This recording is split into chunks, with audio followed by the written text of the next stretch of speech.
let's kick off.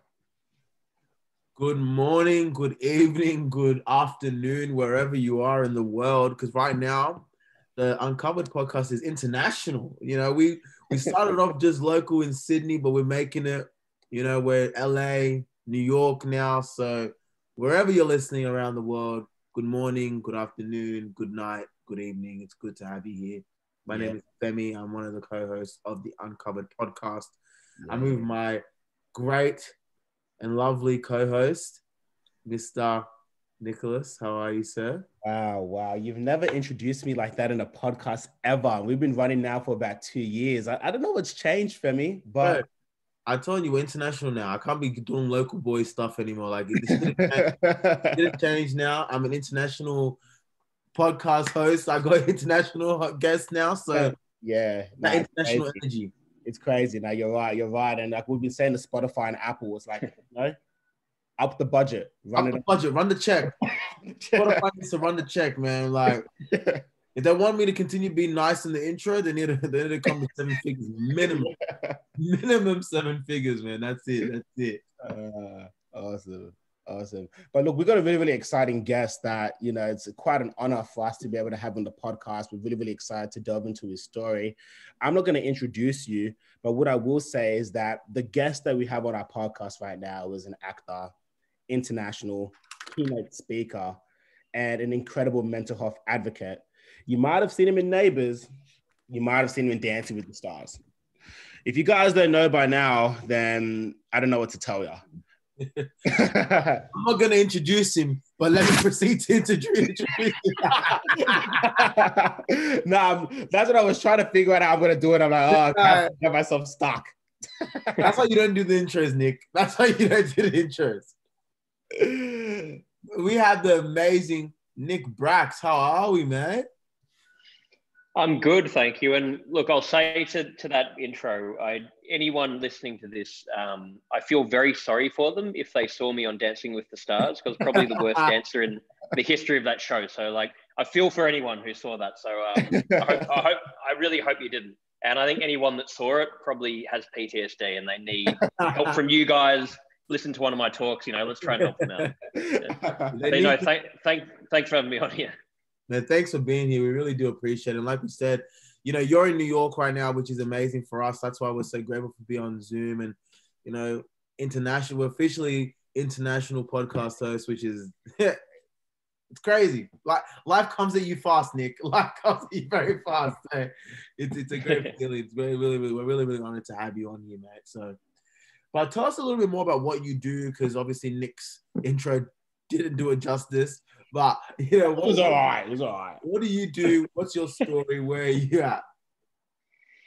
Yeah, so I guess the main two things I do is I work in the mental health wellbeing space, and then in the entertainment industry pursuing acting. And I guess both of them I fell into. I'm actually from a business background, and there's a whole backstory to it all. But sort of growing up, I grew up in a well-known family. My dad was a very well-known politician. I had my own issues with anxiety and overthinking and a whole lot of things that happened. And when I was in my early 20s, I was lost and off the rails and getting in trouble. And eventually, and it became a big sort of media story in Victoria. And eventually when I was working through that, I was on different reality shows and got asked to speak about it. And that led to me becoming passionate to talk about mental health and getting asked to share my story and getting asked to speak at schools. And I'll just see, by just sharing this story and talking openly and showing vulnerability, how much it impacted and helped people. And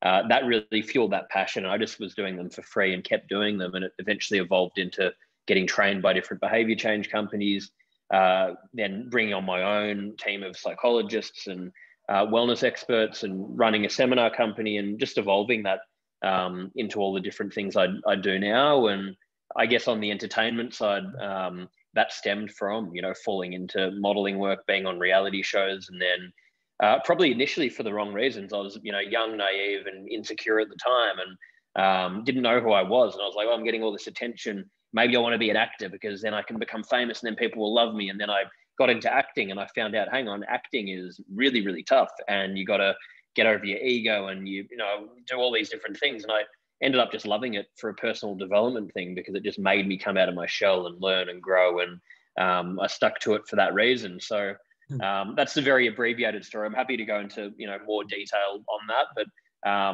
don't know how much, you wanted me to talk about it, but that's in short how I got into the, two things that I'm now doing. Yeah, and that's amazing, because it's really, really good to have another model on the show now, Nick. So it's great for the two of us to be here and really connect on that level. Three male models on here, man. Who's the third? Who's the third one? No, but like the thing about the like acting, modeling, all of these industries, they can be very, it can be very like personal and individual centric, which can obviously start to lead into your becoming a bit more self-critical, becoming your biggest critic. Did that ever stem into anything a little bit deeper and darker? Did you ever have your own battles with anxiety or depression, or how did that kind of come about? And was it from that industry, or was it just from the experience that you said from your childhood? That industry definitely fuels it for me.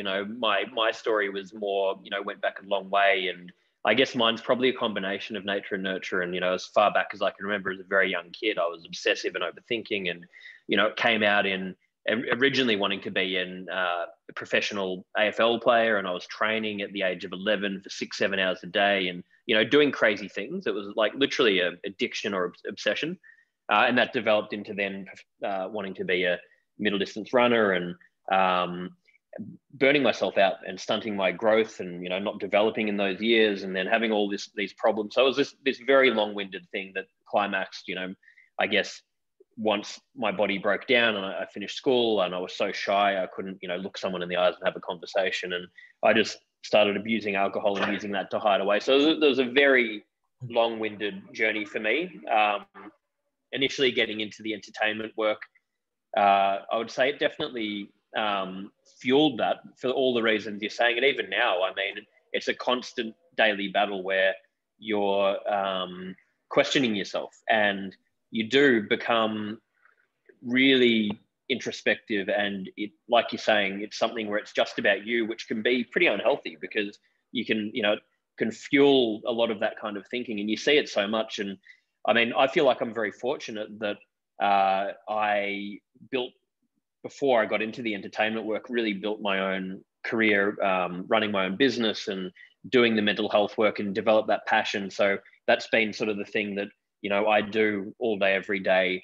And not only does it, financially just keep me stable while I'm doing acting, but it gives me perspective and keeps me grounded while I'm doing it, which comes with its own challenges, because then you've got to try and juggle two things and, make them both work. But, I see so many people in the entertainment world that are severely suffering.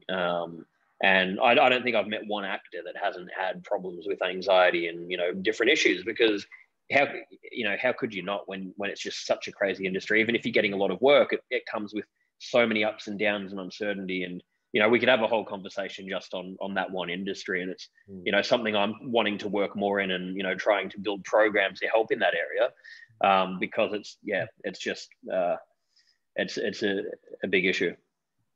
Yeah, absolutely. And I really like the thing that I kind of noticed as you were making that transition from, the business side of things to now into entertainment side of things, is that you really seem like you built some solid foundations to allow you to be able to thrive in the environment that you're in, or not necessarily thrive, but to be able to kind of survive, pick yourself up.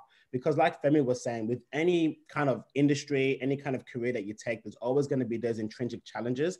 There's always going to be that ability for you to be self-critical about yourself, judge yourself, feel guilty, burn out potentially with the particular career that you're doing. So with good solid foundation, stuff that you built is what's going to allow you to actually sustain that, not feel actually burnt out, and let it get to a chronic state, because those foundations were built at the start, which I think is really, really important, that I've seen you do.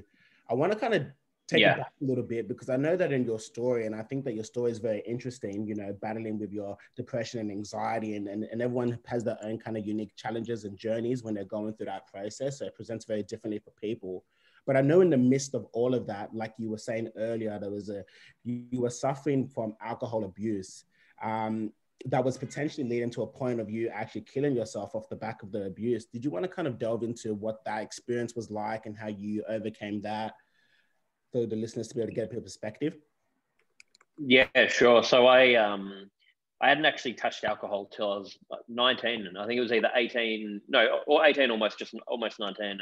And because I was so single-minded on, being an athlete, and then when that all finished and I was lost, I discovered alcohol and started very quickly using just, feeling that, oh, this makes me get over, be able to communicate with people. Because, I was, like I said, I was so shy. I was afraid of my own shadow and, escape all the thinking. And it escalated very quickly and became a coping mechanism. And because I didn't know who I was, I didn't know how to talk about my emotions.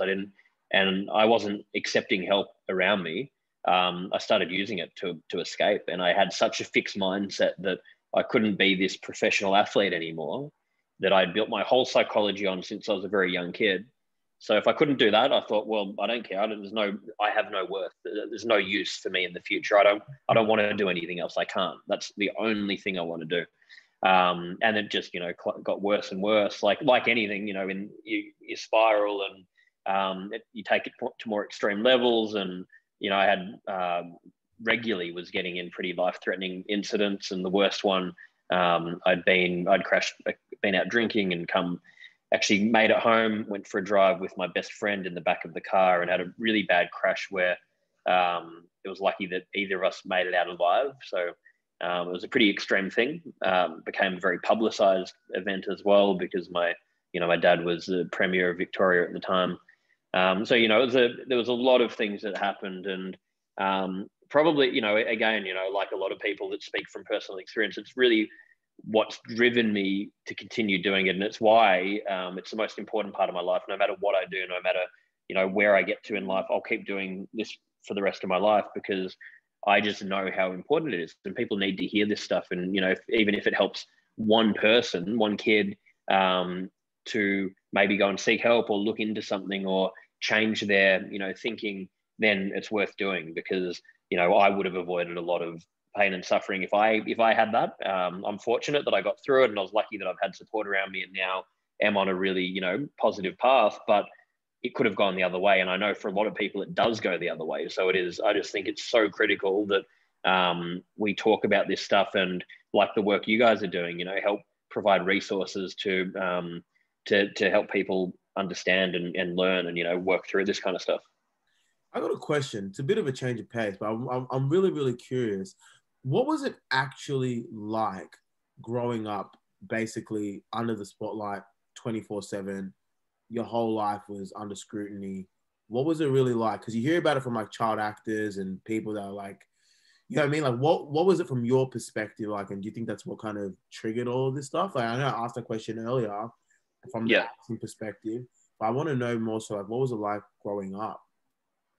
I think it was, like I said earlier, I think it was a combination of definitely that and how I am personally. So it was a bit of both, but it definitely did. And it's a weird way to grow up. And I think because it was from when I was sort of 12 years old till my early 20s, you're known as, hey, you're Steve Bracks's kid. I'm like, oh no, I'm actually Nick.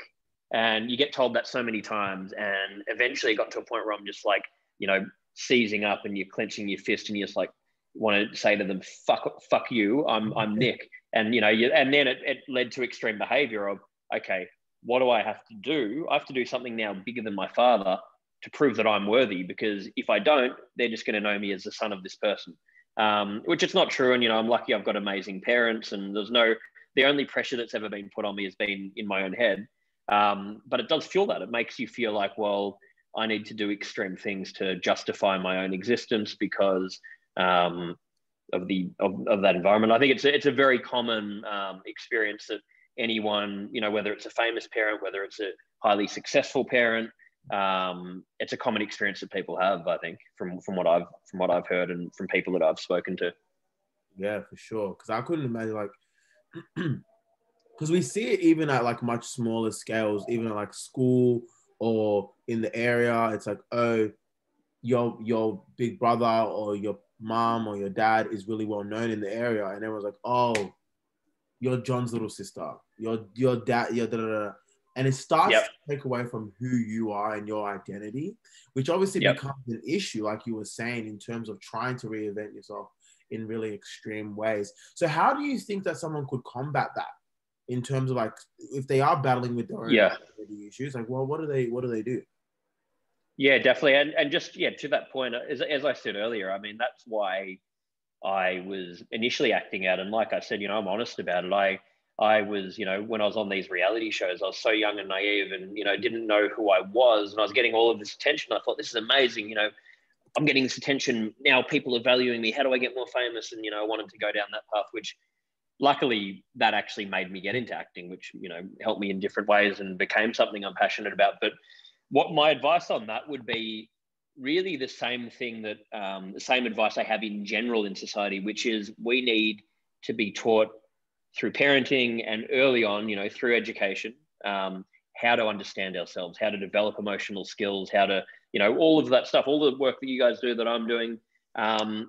This is not going to change long-term and be sustainable unless parents can be educated, and that can change, and they can be teaching this from, day one. And schools can be actually, embedded into curriculums, and we get taught it. I think if that happens, then even if you are growing up in an environment like that or whatever else, we're all going to deal with a million different things that we have to go through. We're going to be able to deal with it because at the core, we'll be taught to understand who we are, give ourselves, self-love, and know that we're unique and we don't need to prove anything to anyone else. So I think it really comes back to those fundamental things. I think which if you don't have those fundamentals, which most of us don't at a young age, then it can lead you down that path, and you can spend a lifetime trying to undo it.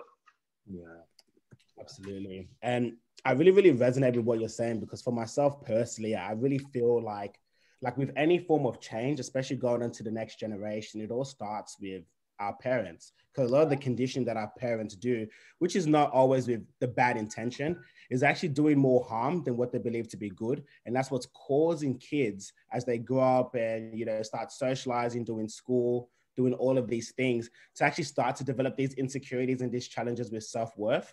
And I think that obviously the root of it starts from, from a parental level, how we condition our children, how we love our children, how we teach them these skills. And I think that a lot of our listeners right now are going to go through that transition of going into becoming a parent, having their own children. And I guess this is a very prime time for us to be able to intervene and provide some level of support. So what do you feel then, if for anybody that's going through that transition and is now becoming a new parent or new father, new mother, and they're going to start raising a kid, what do you think are some of the most fundamental kind of lessons or inputs that you think would be valuable for them to start teaching and embedding into their children? Yeah, and look, I want to first of all say I'm not a parent, and I know how hard it would be. So I'm probably not the best person to give advice on that, but on this, broader level, definitely my view on that is, parenting.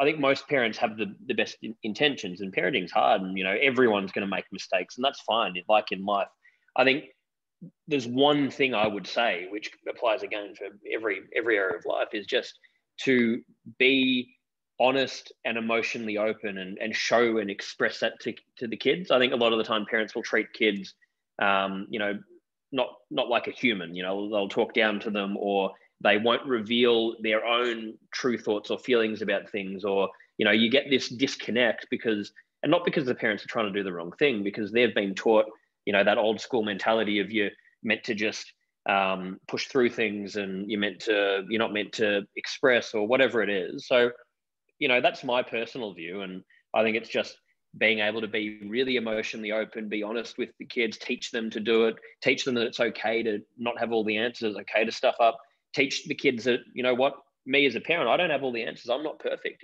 Kids need to understand that as well.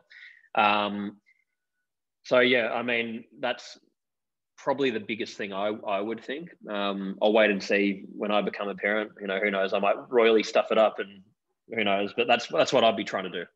Yeah. And when did you realize, because you've been through a lot, and I think that what you're saying makes a lot of sense. So when did you realize that you wanted to really be an advocate? Like when was the ticking, when was the like the light bulb moment that this is the point? Obviously you're saying like your experiences in your life and how you grew up was the reason, but what was the moment and why? It would have been, I think it was when I'd been through that sort of long period where I was off the rails, and, you know, I was struggling and abusing alcohol. I dropped out of university. Spent 2 years, you know, doing nothing, getting into trouble. Eventually, and I was really at rock bottom, you know, almost catatonic, not being able to get out of bed, and went from that to not having no idea what I wanted to do, getting into this course at university and not wanting to do it, but just forcing myself to do it, and having to do all this public speaking where we'd be talking in front of like 5 or 10 people, and I'd be literally like vomiting before I go and do them. But I was getting through it. And as I was developing through that, I was starting to realize, hang on, I've been through this crazy journey, and I'm starting to get myself back together. I'm learning through this experience. I really want to help other people. And, you know, again, I guess that whole period, the reason for me, because I've always been a passionate person and need to, you know, have meaning and purpose. Otherwise, I just find it very hard. And that was why I was acting out as well. I didn't know what my meaning or purpose was, and that started to really develop inside of me. And it was probably during that course that I really started to look into it and think, hang on, I want to help. And I started volunteering with Beyond Blue and Headspace and different organizations. And straight out of university, as I had sort of gotten over this public speaking obstacle that I had, where I was so, you know, terrified of doing it, I got asked to go on Dancing with the Stars, and that was sort of the perfect vehicle, really. I almost said no to doing it because I was so terrified of, you know, I just got over this fear of speaking, and now you got to dance on TV and all that sort of stuff.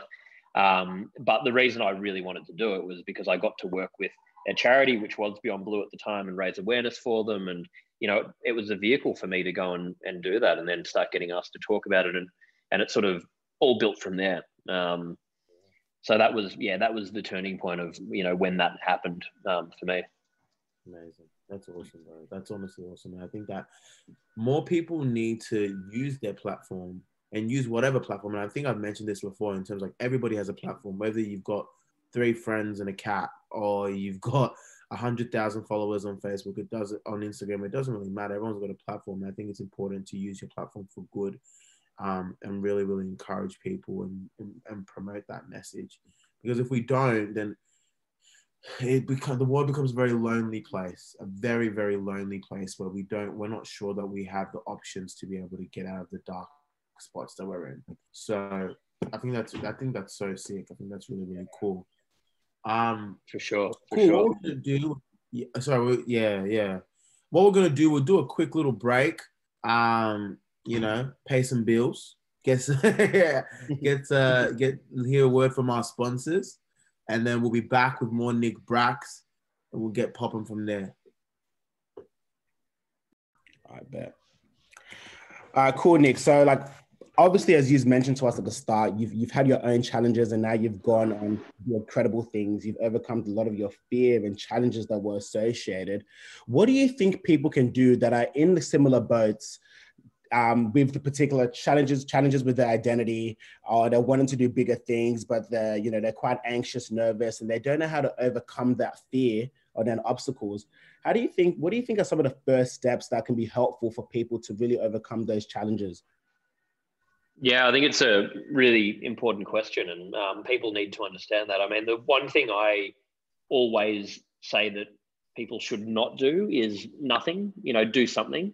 And that could be, and you know, I know, like, I told a bit of my story earlier, like I was pushing help away and I didn't know where to go. And so it can be really confronting if you haven't talked about this stuff before, or you don't know what to do. It can be overwhelming. So understand that there's a lot of different ways to do it. You know, you could go on to Google and just type in free mental health helpline and go and anonymously call someone, and that will then, you know, open up the first step. And it's always, I think the hardest thing is always taking that first step when you really are struggling. Once you do that, you realize that it's not that big of a deal. And it's just, you know, it's something that most people go through to some degree, and there's ways to process it. And I think that's a big part of it. People understanding that, you know, as a human, we're going to have emotional problems and we're going to have physical problems, and there's no difference. And, it's like saying to someone, oh, well, I'm going to go through my entire life and never have anything physically go wrong with me. It's like, well, I don't think there's any human on the planet that's ever had that happen. I don't think there's also any human on the planet that's ever not had an emotional issue throughout the course of a lifetime. It's part of the human experience, and it's completely fine. It just hasn't been talked about as much. So I think, people need to understand that. And then it's such a complicated area that people need to understand there's no one size fits all. It might be for one person that a psychologist works, or a psychiatrist. It might be that just talking to someone is what they needed, and then they were able to work through it. It might be that they need a combination of different things, or they need to, implement daily, habits into their lifestyle. For me, it's been, a combination of a lot of things, but the sustainable things have been what I've learned through trial and error by, gratitude journaling, exercising every day. I've been doing transcendental meditation for the last 10 years. Talking about it, I've got, a handful of people that I can talk to 24/7 pretty much that I trust, and, having those really, really, really strong, real relationships, things like that, for me have been, incredibly important. So I'll just say, it's like realizing that there is help out there, and it takes daily, work to work on this stuff. But like anything, there's a solution if you want to seek it. Yeah. And it's very powerful, going back to the first point when you were saying taking that first step, because like you said, mental health is a very, very complex area. There's so many different factors that attribute to how people's mental health are impacted. And I think that a lot of the times, even myself personally, we can get caught up in trying to find the right support to solve this right issue. But because there's so many things that I could potentially do that it becomes overwhelming that I don't do anything at all. And sometimes we don't even actually know what to do. And I think that it's really powerful, like you were saying, to just reach out to somebody, speak to any mental health professional, any mental health nurse, any clinician, any psychologist, anybody. And even if you've called the incorrect line, they will be able to guide you to the most appropriate service to be able to support you with your situation. And I think that's the most important part, to be able to reach out, get guided, understand that you might not know what you're doing right now, but you're going to be taken to the right place is really, really foundational. And like you were saying, it's trial and error.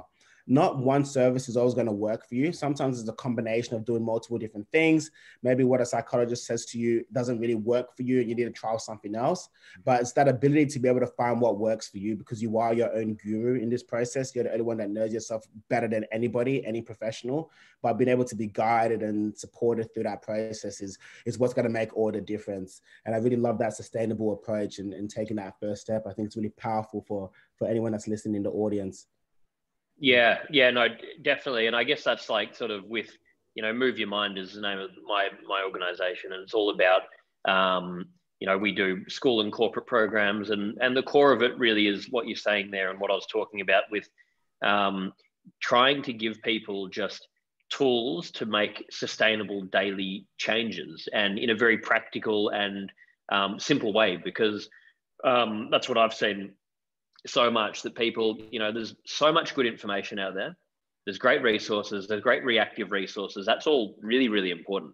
But what people are not armed with is the actual tools of how can I actually make a long-term change and do stuff daily, because people will, get, or even if you just look at, the, fitness and diet programs out there, these, 6-week program and do this, and, you're going to get whatever the hell the marketing is, get a 6-pack in 6 weeks and, change your life or whatever. They're normally not sustainable, because you're motivating people. Or it's like if you go to like one of those motivational seminars, let's jump up and chant and, make you feel amazing. You're going to change your life. And then they feel great and they leave and they're like, what the hell do I do now? I feel depressed again. It's like teaching people that it's the really small things. It might be just meditating for 5 minutes every day, and just doing that for the first month, and then getting up to 10 minutes and, taking it one step at a time. But I think that's the disconnect. And especially in this day and age where, attention spans are so low, we all want instant gratification. We're all comparing ourselves to all the other, fake stuff that's out there, rather than just doing, like little things every day that are going to help us. I think it's so important. It's the biggest thing that I, push for in what I'm doing with, in my work in this area. Mm, mm. And that's amazing. I think that people really need to hear that, because there's so much overwhelm and information overload in the world. People don't know what to do. Like, they don't even know where to start. They don't know that the starting point is starting, like having those Yeah. unfailable first steps that we talk about. Like, we even speak it with, even with our clients as well, is like the unfailable first steps is what we need to do. So like, if you want to work towards, running a marathon, the first unfailable step could be putting your shoes next to your bed before you go to bed. That way, when you wake up, you're motivated to you might want to put them on and go for a run. And it's not the act of actually going for a run that's the first step. It's just the putting the shoes there. That's the first step. And then building on that, then putting them on, then going to the front door, then going for a walk around your block, then building up. Because once you start to do that, it's not going to be such a shock to the system. And it's not this big overwhelming process. It's just like, oh, well, I put my shoes on yesterday. Of course I can, put on my jeans. I mean, put on my trackies, or put on my jacket, whatever it is. Of course I can go for a walk.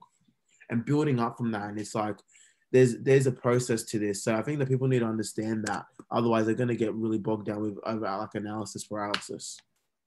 For sure, and that's what anxiety is, isn't it? And I mean, I still get caught up in that, and I had it actually when I was moving over here, and it was during COVID, and I was scared, and I was like, God, am I making the right decision? Everyone's telling me not to do it, and you're thinking about it, and you build up so much fear. But then the act of actually doing it, you're like, you're only ever really doing one thing at a time, and you're like, hang on, this isn't really that scary. All this stuff that I've built up in my head, and I think everyone has experienced that, like exactly what you're saying. We make things sound so hard and overwhelming because we think about going from point 0 to point 100 rather than just realizing that all we can ever do is one thing at a time. And if you only ever think about the next step in front of you, then it's actually quite easy and simple. It's just put one foot forward and the rest will unfold if you keep doing that. And it's very hard to do. I mean, I talk about it and I encourage other people to do it, provide resources for people to do it. I try and do it on myself, but I fall in and out of that and I get overwhelmed, and, I'm ambitious. So I'm always looking forward, and then I'll think, you put too much pressure on yourself, and it's very hard to like calibrate that on a regular basis. I think it takes a lot of like daily work and, reeling yourself back in to do it. Yeah. And you do. Sorry, Nick. Yeah. So what were you going to say, Nick? Sorry. No, I was just going to add on to Nick's point. And I think that like the big part of it is coming down to that awareness about like, when I take that first step and I might be taking up momentum, or I might be taking on too much because I've got so much motivation that I think I can take on the world, being able to really be able to slow down and realize like, okay, wow, this is too much now. And then being able to pull yourself back and then start the process over again is really, really essential, because we don't realize the power of our thoughts and our mind and what it actually does to us, not even just from a psychological level, but from a physical level. Like, there's so much physical sensations that we experience off the back of overwhelm, stress, and anxiety. So having the awareness when you're taking that first step and then being able to pull yourself back is what's always going to be the journey. It never becomes a process where you've completely mastered it and now you no longer need to do it and go through those steps. You're always continuously doing the same thing. Oops, I hit a hurdle, pull myself back, do the same thing for the rest of our life. And that's kind of how the journey works. It's a perpetual thing. Exactly. No, I love that. Yeah. And it's so true. And it's like, and in not just in this area, whatever we're doing in life, that's what it is. And people have these notions that, I need to just, if I could just become like a multimillionaire by the age of 30, I can retire and then my life's all set. Or whatever it is, people build these ideas that if I become super wealthy, then I'll be enough. Or if I become famous, I'll be enough. Or if I achieve this, I'll get this much validation, or whatever it is. And that's not the answer. It's not, the answer is like, we all want to have success, but the answer is not actually in the success. It's in the daily work. And there is no endpoint to anything. If we're looking at things categorically like that, we're always going to be, we're going to leave dissatisfied, because you'll get on a high, then you'll be on a low, and you'll be chasing things for the wrong reasons. It comes back to that, internal thing. And I think the other part of that is like what you were talking about there, which made me think about it, because I guess my biggest thing is I put so much pressure on myself in the past that I started realizing, you've got to listen to yourself, and it's okay to, even when you are advocating for this stuff and trying to do it, it's okay to not to have a bad day and be like, you know what, I'm overwhelmed. I can't do it. I'm struggling today. I'm going to really listening to yourself. If you're feeling tired or burnt out or overwhelmed, take a break. You don't have to feel guilty about it. I think it's so important that we listen to ourselves, and it's again hard to do when you're trying to just look at what the other person is doing or compete. You got to really remind yourself that we're all on our own journey. It doesn't matter, what anyone else is doing. It's about what we're feeling and what's going to be healthy for us. Yeah, and you speak about this a lot, and you're trying to make mental health a very mainstream conversation in general, right? So is this something that you talk about? So you have your own podcast? Is that what you predominantly speak about on your podcast? Yeah, so I've got my own podcast. So sort of, I guess, like I was saying earlier, I've been doing talks and programs, and I started the podcast last year called Move Your Mind. And now everything I'm doing is under that name. So the programs, and we've got digital learning programs. I do talks. We've got the podcast all under that sort of banner. But yeah, the podcast is just interviewing wellness experts or well-known people and talking to them about, hey, I want to hear the honest sort of stories about what have you been through, what hardships have you had, what did you learn from that?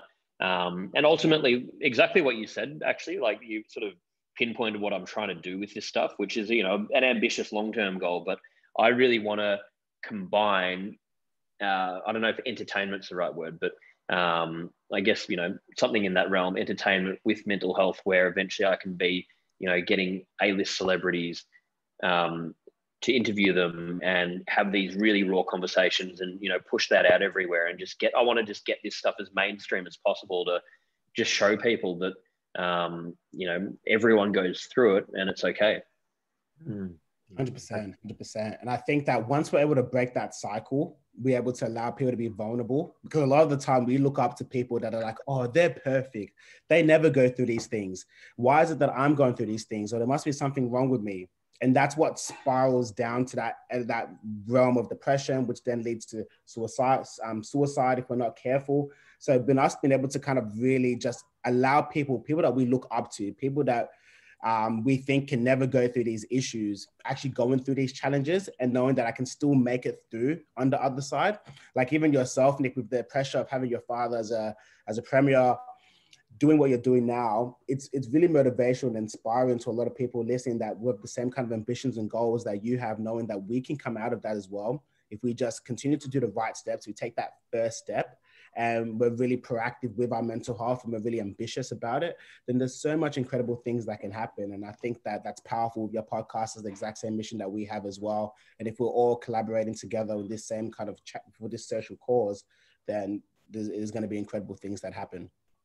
Absolutely. And, the point you made, if everyone could just be more open and vulnerable, the world would be a much easier place. And I've noticed it, being in New York, it's been interesting because it's so competitive over here. And there's obviously a lot of amazing people, but there's also a lot of people that are very much about, just putting on a front, trying to compete, there's no vulnerability shown. And it's kind of hard. You're meeting people and it's like very, very much about what can I get out of you, and if I don't see you as a utility to get what I want, then you're not worth anything to me. And there's those facades which you really see it, and as you said earlier, if we're not aware of this stuff and we don't make a proper effort to really work on that can lead to really bad things if you get caught up in it, because you can really spiral, and it's a tough thing. 100%. And I love your mission. You've got our 100% support. And I think that if we all work on this together, like we're paving the way for massive change. So I really enjoyed this podcast. I think it was really sensational. And I think a lot of the people that are listening are going to get a lot of value from this. If people want to kind of get to know a bit more of the work that you're doing, and I know that you were talking about it earlier, there's some exciting news that's happening that's going to bring you down under sometime soon. Where can people kind of get to follow you and be part of your journey and what it is that you're doing? Yeah, so I guess the easiest is if they go just to nickbracks.com. That'll have links to my podcast, and we've also got links to the courses on that site. So yeah, that's probably the easiest. Also my Instagram, which is just Nick Bracks. And then I do have a book coming out later in the year called Move Your Mind. I think it might be actually available for pre-order. So if people want to have a look, I'm not sure. I think if you type it into Google, or I can, send you guys a link. So that's another, if they want to look at that, that'll be released in August this year. Oh, amazing, amazing. Yeah, definitely pass with the link and we can include that in the show notes. So if anybody wants to get amongst that, pre-order their book, definitely check the show notes at the end of this podcast. But aside from that, I think it's been great having you on this podcast, Nick. Thanks for doing this, even though you're all the way in New York and it's probably like 8 p.m. on your side at the moment. So really love the work that you're doing. Massive fans. And if you guys need anything, you know where to reach out to us, and everything at Nick and Femi. And I will see you guys in the next episode of the Uncovered podcast with Nick and Femi. Peace. Thanks for having me.